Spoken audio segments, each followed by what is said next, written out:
Hey guys, Erin here. Thanks so much for visiting my channel. Today we're going to be talking about medication for panic attacks and going over kind of my experience and my thoughts surrounding this.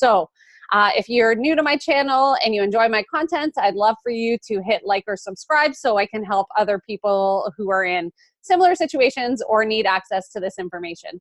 So a little bit about me. If you haven't watched any of my videos, my name is Erin. I'm a gym owner from Canada, and I'm also somebody who is somewhat of a pro expert in anxiety. I know it's not the best talent to have, but it is what it is.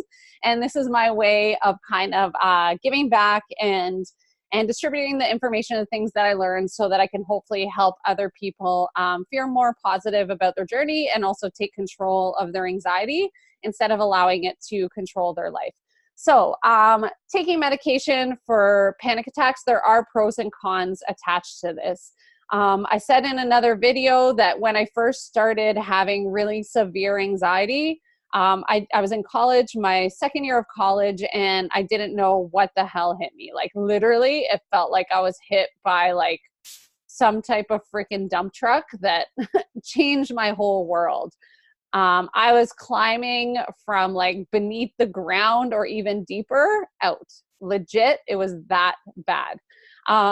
So I totally know what it feels like. And at that time, after I had my first panic attack, which was in my college, in one of my classes, I had a best friend at the time, and her mom was always really helpful.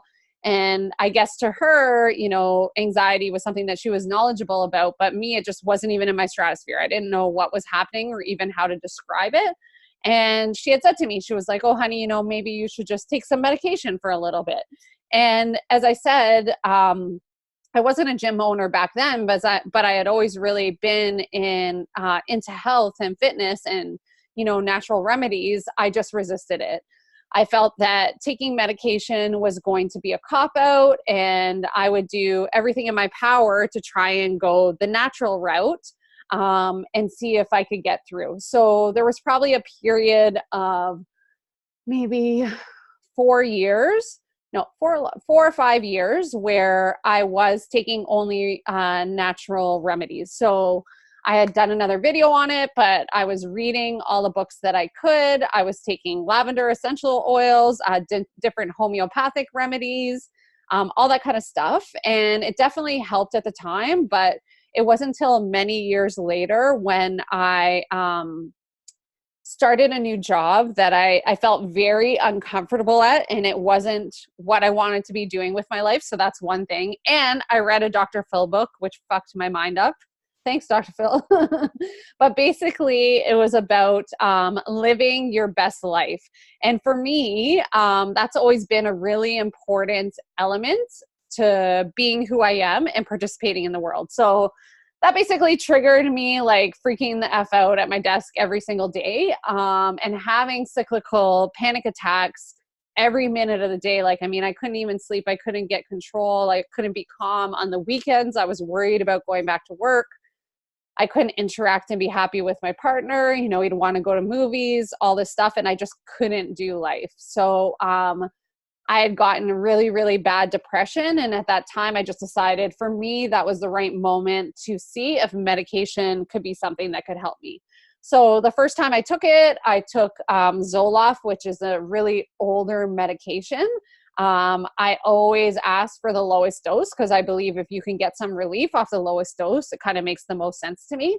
I don't know if they gave me the lowest dose, but when I first started taking it, I would have to say that the first couple of weeks, I didn't tell people, but I guess I had suicidal thoughts. I don't even know if it's that, but they were very aggressive, very intense, aggressive mood changes that didn't feel like me, and that scared the fucking shit out of me. But I knew that I had to kind of ride the wave, or I just rode the wave because there wasn't really another choice for me. And I knew I had to have a job and all these things. It was really, really hard. So that was my first experience with medication. After taking it, I would say that I got relief, but I was never really calm at my job. Like, I just hated everything about that situation. There was a period where I maybe settled in, but it helped me focus a little bit, but it was just still very, very hard.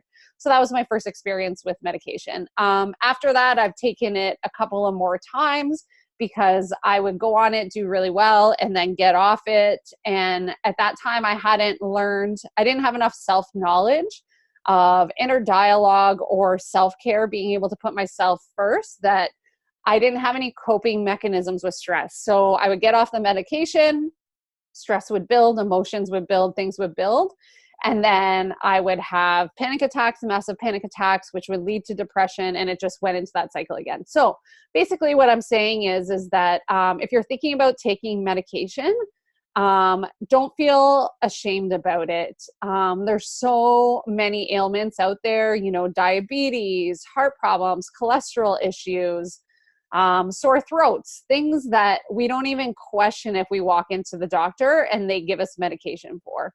So a lot of the time when you're having problems with depression and anxiety, it is a response to something that's happening in your life. So maybe you had a breakup, maybe you're in a job that you hate, like I said, or maybe you have a partner that's really unsupportive and you don't know how to handle it. That's totally natural. And sometimes you need that little bridge to get you over. So if you will know yourself. And I always tell people, I have some resources below if you want to check them, but it tells you how to know if you need help or maybe medication is an option, right?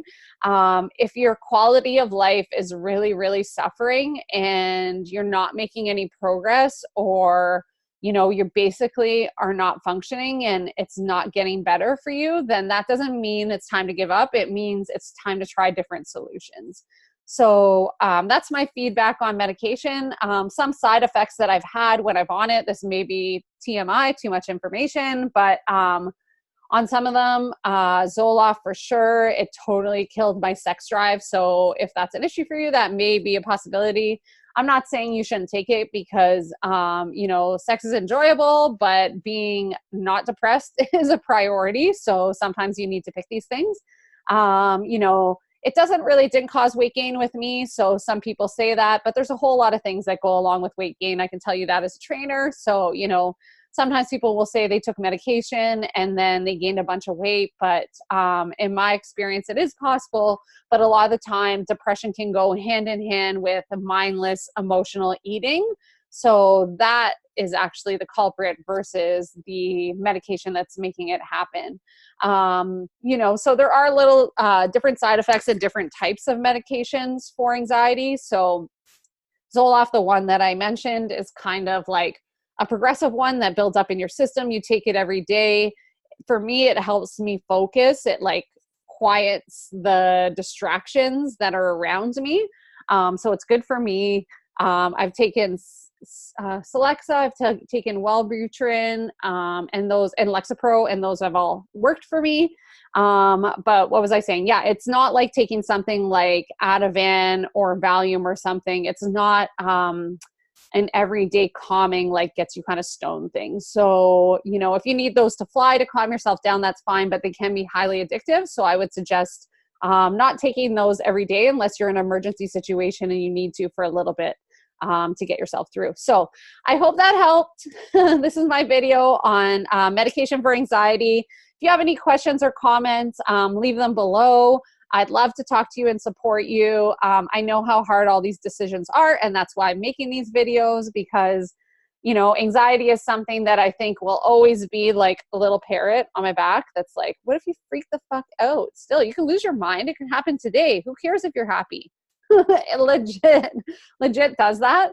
But I know it's just bullshit now. So I've found ways to work through it, and I want to inspire others to take back their power and their joy, because that's just a part of life and you deserve it. So thanks for visiting my channel. I'll see you in the next video.